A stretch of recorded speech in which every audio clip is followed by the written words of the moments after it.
Hello, my friend, and welcome to Wisdom Trek. I am Guthrie Chamberlain, your guide to wisdom and creating a living legacy. Thank you for joining us for our 5-day-per-week Wisdom and Legacy Building podcast. This is day 396 of our trek, and today is Wisdom Wednesday. Every Wednesday along life's trail, we will dig for the nuggets of wisdom that are found in the book of Proverbs. Today, we'll explore the first half of chapter 15. We are broadcasting from our studios at Home 2 in Charlotte, North Carolina.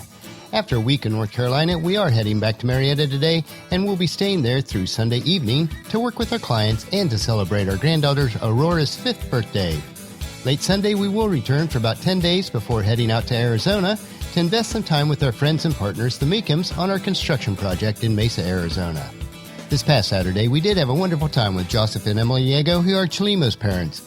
Sharing time and meals with them and discussing our plans for Leadership Institute in Kenya was very enjoyable.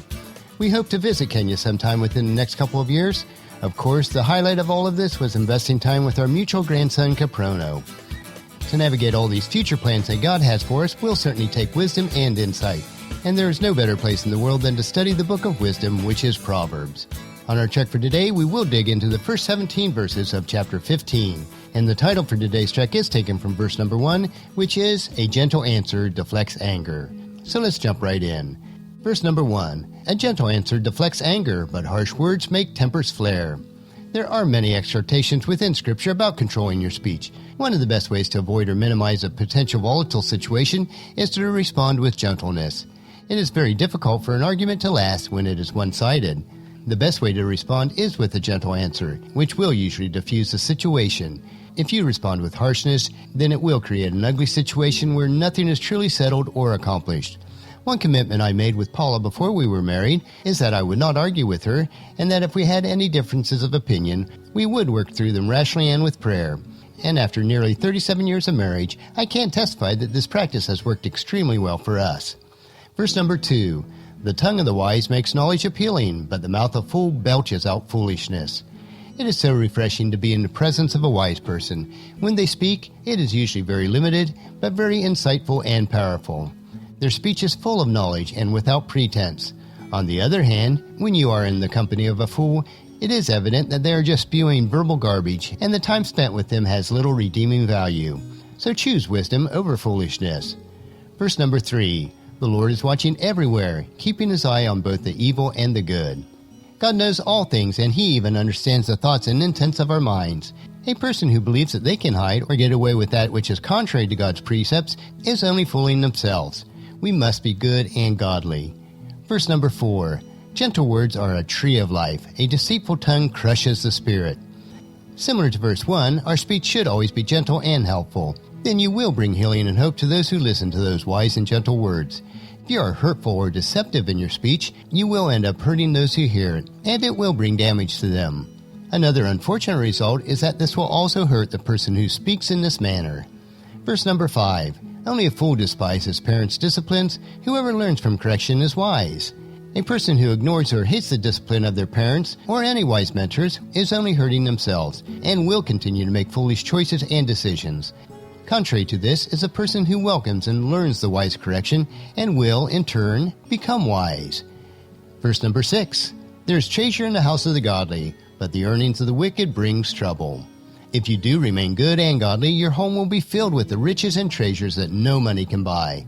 There will be an unlimited amount of love, kindness, and wisdom that will direct the course of your life. A person who chooses not to follow God's precepts, even if they do earn riches, will have a home full of problems and trouble. Verse number 7, "The lips of the wise give good advice. The heart of the fool has none to give." What comes out of our mouth is a byproduct of what we allow to go into our minds. What we plant into our minds will produce the same kind of crop. This will be very evident by what comes out of our mouth. If you plant wisdom, then you will harvest and speak wisdom and good advice. If you plant foolishness and evil, then you will produce weeds of foolishness, which will have no redeeming value on those who listen. Verse number 8, "The Lord detests the sacrifice of the wicked, but he delights in the prayers of the upright." God is not interested in our outward showing of being religious. He is only interested in our hearts and the deeds of service based on the proper motives of our heart. God is a personal God and wants to communicate with us through his word, and for us to communicate to him through prayer. External religious trappings are not what God desires, but a heart that loves him and others. Verse number 9, the Lord detests the way of the wicked, but he loves those who pursue godliness. Continuing the thoughts of the previous verse, God desires all his children to pursue godliness, which means knowing and following the precepts in his word. Those who refuse to follow the precepts are an affront to God, as he desires our fellowship with him. Verse number 10, whoever abandons the right path is severely disciplined. Whoever hates correction will die. It is not a trivial thing to choose a different path for your life than following God. Since God is the creator of all, he has set certain rules that we are to follow. These are for our own good because he loves us. When we choose a different path, we will fall outside of God's guidelines and bring harm on ourselves in many different ways. If we choose to continue down this path, it will eventually result in death to us. Verse number 11, even death and destruction hold no secret from the Lord. How much more does he know the human heart? God knows the beginning from the end of all things in time and space. Death and destruction never surprise him, since it is permitted by him as a result of mankind's general disobedience. If he knows all things, he knows the thoughts and intents of our hearts and mind in all that we do. Verse number 12, mockers hate correction, so they stay away from the wise. A person who is foolish and chooses not to follow God's precepts does not want to hear that they are wrong. They are so adamant about that they will avoid those who are wise so that they are not confronted with their mockery. Verse number 13, a glad heart makes a happy face. A broken heart crushes the spirit. You can tell when someone is glad and truly joyful internally because their face will reflect a happy heart. The opposite of that is a person who is struggling with real hardship that permeate their very heart. Even if they do put on a smile, it will be evident that they are dealing with a crushed spirit. Verse number 14, a wise person is hungry for knowledge, while the fool feeds on trash. This is a recurring theme, not only in Proverbs but in all of life. Who we are or become is controlled primarily by two related factors, who we invest time with and what we allow going into our minds.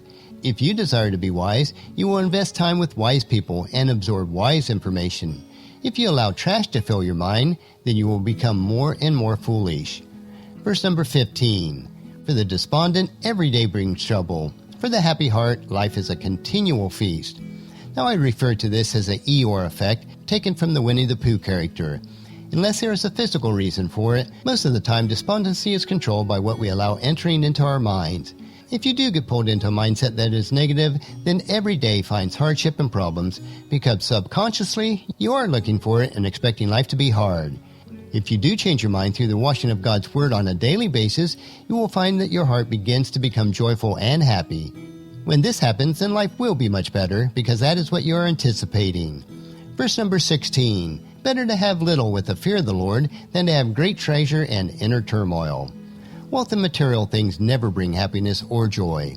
You can have everything that money can buy and still be full of turmoil. When you chase after things, you will never have enough. The pursuit of more things only brings more turmoil. If you find your contentment and peace with God, then you'll have all that you ever need. Verse number 17, a bowl of vegetables with someone you love is better than a steak with someone you hate. Most everyone loves a good steak or some other great meal, but if you have to share it with someone you don't like or who doesn't like you, it loses its enjoyment. It is much better to have a meager meal of just vegetables with someone you love. The enjoyment of a meal is largely dependent on who you are sharing it with.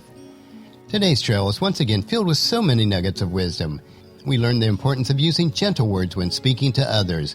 We also learn the importance of what we allow feeding our minds. These truths may take time to become habits in our lives, but they are so important. Make it a habit of incorporating these wise principles into your life. Tomorrow we will have another short segment of Wisdom Unplugged, where we will uncover an inspirational quote. So encourage your family and friends to join us, and then come along with us tomorrow for another day of Wisdom Trek, Creating a Legacy. That will finish our trek for today. Just as you enjoy these daily doses of wisdom, we ask you to help us to grow Wisdom Trek by sharing it with your family and friends through email, Facebook, Twitter, or in person when you meet with them, and invite them to come along with us each day.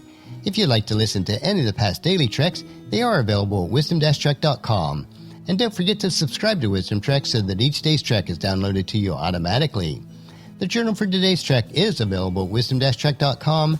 Thank you so much for allowing me to be your guide, your mentor, but most importantly, I am your friend as I serve you through the Wisdom Trek podcast and journal each day.